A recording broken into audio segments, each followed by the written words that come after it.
Rights की, जहां पर नए ऑर्डर मिलने के चलते स्टॉक में जोश दिखा है। नॉर्थ ईस्ट रेलवे से करीब 530 करोड़ के नए ऑर्डर्स कंपनी को मिले हैं।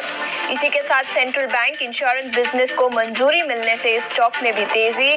आरबीआई ने इंश्योरेंस बिजनेस में एंट्री के लिए कंपनी को मंजूरी दे दी है, जिसके चलते सेंट्रल बैंक ऑफ इंडिया में भी करीब 8% की तेजी दिखी है। राइट्स के साथ ही रेलवे कंपनियों की बात करें तो आरवीएनएल, यहां पर भी नए ऑर्डर विंस के चलते एक्शन दिखा है। ईस्टर्न रेलवे से कंपनी को करीब 840 करोड़ के नए ऑर्डर्स मिले हैं। आरवीएनएल 7% की तेजी के साथ कारोबार। तो ये कुछ स्टॉक्स हैं जहां पर मिड कैप सेगमेंट से एक्शन दिखा है। दम पर मिड कैप में कहां है एक्शन, ये बताने के लिए अब हमारे साथ रविंदर जुड़ चुके हैं।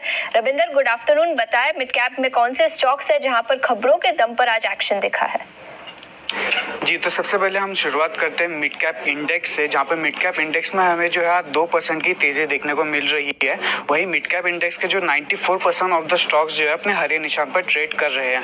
अब देखते हैं खबरों वाले शेयर्स में। तो खबरों वाले शेयर्स में जो हमारा पहला शेयर है वो महिंद्रा लाइफ स्पेस, जहाँ पर कंपनी की जो स्टेप डाउन सब्सिडरी है Mahindra world city developers limited, उसने जो है एक जॉइंट एग्रीमेंट एग्जीक्यूट किया है, जिससे कि कंपनी जो है एग्जिस्टिंग इंडस्ट्रियल पार्क जो तमिलनाडु में सिचुएटेड है उसको एक्सपांड करने वाली है। इसी के साथ साथ कंपनी ने जो है पार्टनरशिप कंटिन्यू किया है सुमितोमो कॉर्पोरेशन के साथ उसके इंडस्ट्रियल क्लस्टर बिजनेस के लिए। अगला जो स्टॉक है कोचिन शिपयार्ड, जहां पर कंपनी ने जो है इंडियन मार्केट के लिए जैकब ब्रिक्स के डिजाइन और क्रिटिकल इक्विपमेंट के लिए कंपनी ने एसएलईटी के साथ एमओयू साइन किया है। एसएलईटी जो है एक यूएस बेस्ड कंपनी है। अगला जो शेयर है यूपीएल, जहां पर यूपीएल और CH4 ग्लोबल ने स्ट्रेटेजिक पार्टनरशिप जो है एग्रीमेंट साइन किया है, जिसका एम है कि मिलियंस ऑफ कैटल के लिए जो है मीथेन घटाने वाला फीड का सप्लीमेंट लाना है। अब बात करते हैं स्टॉक स्पेसिफिक की, जहां पर मिड कैप गेनर्स की। तो मिड कैप गेनर्स में जो हमारा पहला स्टॉक है आईआईबी इंफ्रा, इंडियन बैंक्स, इन दोनों स्टॉक्स में हमें जो है 60% की तेजी देखने को मिल रही है।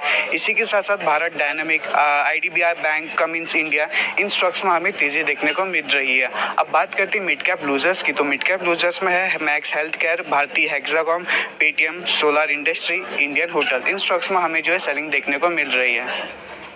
कई सारे स्टॉक्स जहां पर मिड कैप सेगमेंट में एक्शन दिखा है। रविंदर, शुक्रिया पूरी डिटेल्स के साथ हमारे साथ जुड़ने के लिए। और इनमें से ही कुछ स्टॉक्स पर नजर डालेंगे। हमने 3 विंडो सेगमेंट के जरिए 2 स्टॉक्स पर नजर डाली थी, रेलवे एंसिलरी बिजनेसेस, जहां पर अच्छी एक्शन दिखी है ऑर्डर विंस के दम पर। एक है राइट्स, 10% की तेजी के साथ कारोबार, जहां पर रूरल रेलवे इलेक्ट्रिफिकेशन के लिए 530 करोड़ के ऑर्डर्स मिले हैं। और इसी के साथ आरवीएनएल 7% की तेजी, यहाँ पर ईस्टर्न रेलवे से करीब 840 करोड़ के नए ऑर्डर्स मिले हैं। तो दोनों ही स्टॉक्स में ऑर्डर विंस के दम पर आज एक्शन दिखा है। कुणाल, क्या राय होगी आपकी इन दोनों ही रेलवे स्टॉक्स पर? रेलवे ने हमने देखा है कि मोमेंटम वापस आता है। हमने एक बहुत बड़ा करेक्शन देखा है हायर लेवल से, सो और भी बेस बनाना बाकी है। आई थिंक ये फर्स्ट मूव हमने देखा है, बट ये कितना सस्टेन होता है, टिकता है करंट लेवल्स पे, वो देखना बहुत जरूरी रहेगा। तो मुझे लग रहा है ब्रॉड कंसोलिडेशन का फेज रहेगा अगले 1 से 2 हफ्ते के लिए पूरे रेलवे स्पेस में। I think with in this consolidation phase एक बाय ऑन डिप का अप्रोच रखना चाहिए। तो अगर डिप मिलते हैं उसको यूटिलाइज करिए रेलवे सेक्टर में बाय करने के लिए। ये थोड़ा फॉरवर्ड लुकिंग है क्योंकि फरवरी में बजट भी आएगा, तो उसकी भी बिल्डअप होना स्टार्ट हो जाएगी। सो आई थिंक आपको ये नहीं से 1-2 हफ्ते एक अच्छा अपॉर्चुनिटी मिल जाएगा कि वो स्टॉक्स को अक्यूमुलेट करने का, रादर देन वन गो में आप सब कुछ एक साथ डाल दीजिए। बिल्कुल, तो वन गो में ना डाले, डिप में खरीदारी के मौके इन स्टॉक्स में बन सकते हैं। पास वापस आना चाहूंगा, जरा सेंट्रल बैंक देखिए, यहाँ पर आपकी क्या राय बन रही है? इस पर खबर भी है कि इंश्योरेंस बिजनेस के लिए इन्हें मंजूरी भी मिल चुकी है। हम देख रहे हैं कि स्टॉक भी आज अच्छा 7% की तेजी के साथ ट्रेड कर रहा है। पिछले कुछ 6-7 सेशन से एक छोटे रेंज में फंसा हुआ था, उस रेंज से आज काफी अच्छा बाहर आ चुका है। तो क्या यहाँ पे जो पॉजिटिविटी है वो कंटिन्यू होती हुई नजर आ सकती है?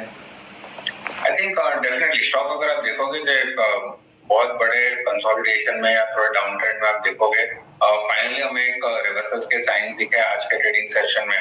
आज का ट्रेडिंग सेशन इंपॉर्टेंट रहेगा स्टॉक के लिए क्योंकि 54-55 एक रेजिस्टेंस रहा है।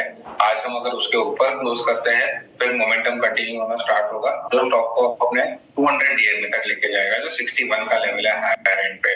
तो मुझे लगता है कि ये बुलिश मोमेंटम इंटैक्ट है और जिस हिसाब से स्टेबिलिटी दिखाई दे रही है 54 के ऊपर क्लोजिंग भी आ जाएगी। तो टुवर्ड द एंड मैं कहूंगा कि आप वेट करिए, अगर 54-55 के ऊपर क्लोज करता है तो एक लॉन्ग ट्रेड लेके जा सकते हैं। 61 पहला टारगेट रहेगा हायर एंड पे मुझे लग रहा है और उसके ऊपर 67 के भी आ सकते हैं। तो अगर आप 55 से भी 61 ले ले तो clear cut 10% upside current level से भी दिखाई दे रही है। सो डिप्स का यूटिलाइज करें बाय करने के लिए। बिल्कुल, अगर 54 के ऊपर सस्टेन कर देता है क्लोजिंग तक तो इसे अच्छा लॉन्ग करके जा सकते हैं। लेकिन जरा इंडियन बैंक भी जरा देखिए, ये भी 7% की तेजी के साथ ट्रेड करता हुआ नजर आ रहा है। हम देख रहे हैं कि पिछले कुछ नवंबर की शुरुआत से इसमें काफी एक स्ट्रॉन्ग नीचे की तरफ मूव नजर आ रहा था, कंटिन्यूसली फॉल हो रहा था, लेकिन पिछले 3-4 सेशन से थोड़ा साइड हो गया था और आज जो खरीदारी आई है मार्केट में, आज स्टॉक ने भी एक अच्छा मूव देता हुआ नजर आया है। तो क्या यहाँ पे कुछ रिवर्सल एक्सपेक्ट किया जा सकता है? डेफिनेटली अगर आप एंटायर पीएसयू बास्केट के भी चार्ट्स देख लेंगे तो और सिमिलरली है ब्रॉडर रेंज में क्योंकि पीएसयू बैंक्स ने अंडर परफॉर्मेंस दिखाया है, कहीं ना कहीं अभी थोड़ा बाइंग मोमेंटम दिख रहा है।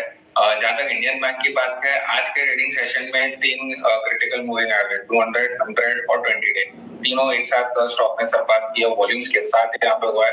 सो आई थिंक मोमेंटम स्ट्रॉन्ग है और अगेन जो इंट्राडे में भी डिप मिला है हायर लेवल से उसके एक अपॉर्चुनिटी है बाय करने के लिए।